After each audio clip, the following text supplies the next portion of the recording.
আলু বাড়ি বলে সকালে আলু তুলতে গেছে, যাই ওইখান থেকে নিয়ে গেছে, ওই যে কামড় দিয়ে আসছে, এটাই আমি জানি। এখন তো শাস্তি চাই, শাস্তি না হলে কি হবে, সেই শাস্তি আমরা চাই। সে হাতে কামড় দিয়ে আর পাশাপাশি করছে, আর ওই তাইনে নিবার নিছে, তার হাতে কামড় দিয়ে সে শুটে আইসা করছে, টাকা হাতছে, তাও নেয় নাই, না নিয়ে আছে পাতাল কেল ঘরে নিবার নিছে, ও হাতে কামড় দিয়ে চলে আসছে চিকুর দিয়ে, মাটির নিচে গাইরা মাথা ইট দিয়ে ঢিলে ভাঙবা নিয়ে। তো আরো ঘটন ঘটাইব, আরো ঘটাইছে, 8 বছর আলু খেতে হিনেও বিচার হয়েছে। আবার এবার আলু খেতে ফের আরেক ঘটনা ঘটাইছে। মেহের সকালে ঘুম থেকে উঠেই 7টার দিকে ওই আলু খেতে গেছে আলু কুড়ানোর জন্য। সেখানে মানে আরেকটা লোক ছিল, তা আশেপাশে আলু করছিল আর। সেখান থেকে সে মানে তাকে টাকার লোভ দেখিয়েছে, টাকা দিতে চাইছে, দিয়ে সে মানে অপকর্ম করার চেষ্টা করে। সে তাকে মানে উঁচু করছে আর কি, নিয়ে যাবে মানে ওইখানে এক ক্ষেত আছে, ওই ক্ষেতের মধ্যে সে মানে যে উঁচু করছে, তখন তার হাতে কামড় দিয়ে সে সেখান থেকে সে মানে বাড়িতে চলে আসছে।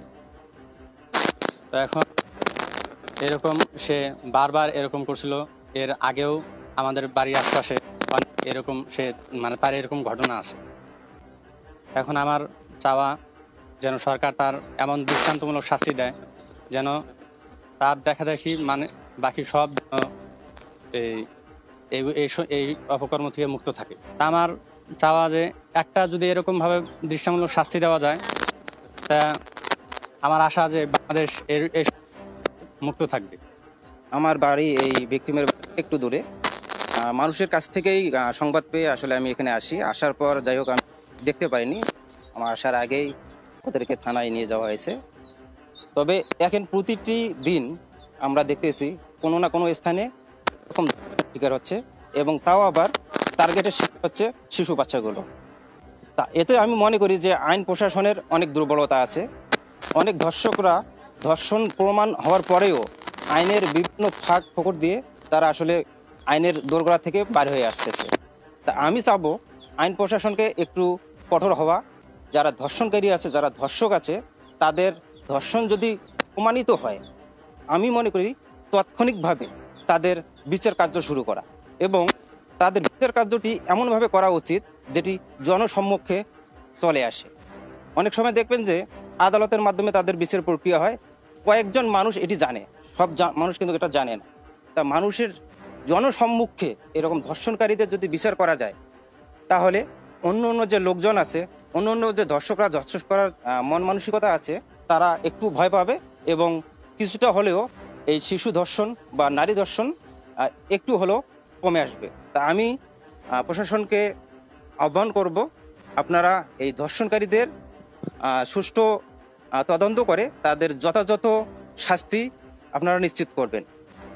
আর প্রতিটি ধর্ষণকারীকে ধর্ষণ প্রমাণ হওয়ার পর আমি চাই তাদের মৃত্যুদণ্ড অবশ্যই দেওয়া হোক। এটি আমার সরকার বা প্রশাসনের কাছে চাওয়া।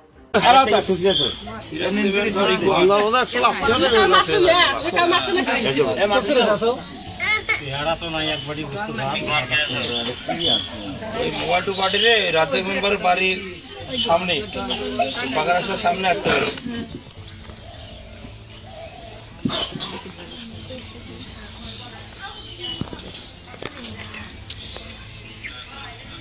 আবার বসে গে সোজা সোজা সোজা সুন্দর বসিস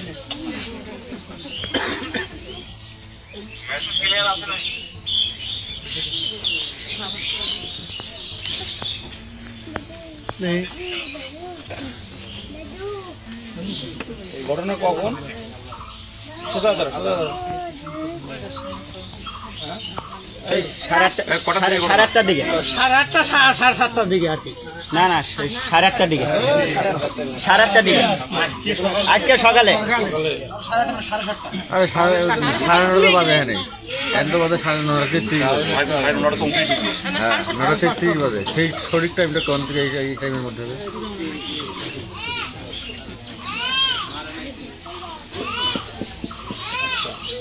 কি তোমার মারছে কেউ? কেটা মারছে? এই ধরো, খাড়াও, হাঁটো, হাঁটো একটু হাঁটো। কারণে মারছে? অল্প একটু হাঁটো, হাঁটো একটু হাঁটো, অল্প একটু হাঁটো, আস্তে একটু হাঁটো। স্যারের ঢং অনেক রিপোর্ট আছে। নাম কি? মেহের মেহের আলী মেহের আলী। মেহের আলী। পিতা? পিতার মৃত্যু বসিরউদ্দিন। মেহের আলী বয়স কত? মেয়ের বয়স কত? মেয়েটার বয়স কত? ছেলের বয়স 55। আরে আইডি কার্ড দিলে মনে হয় আনুমানিক আরে ছেলে বিয়ে দিছে মেয়ে বিয়ে দিছে তার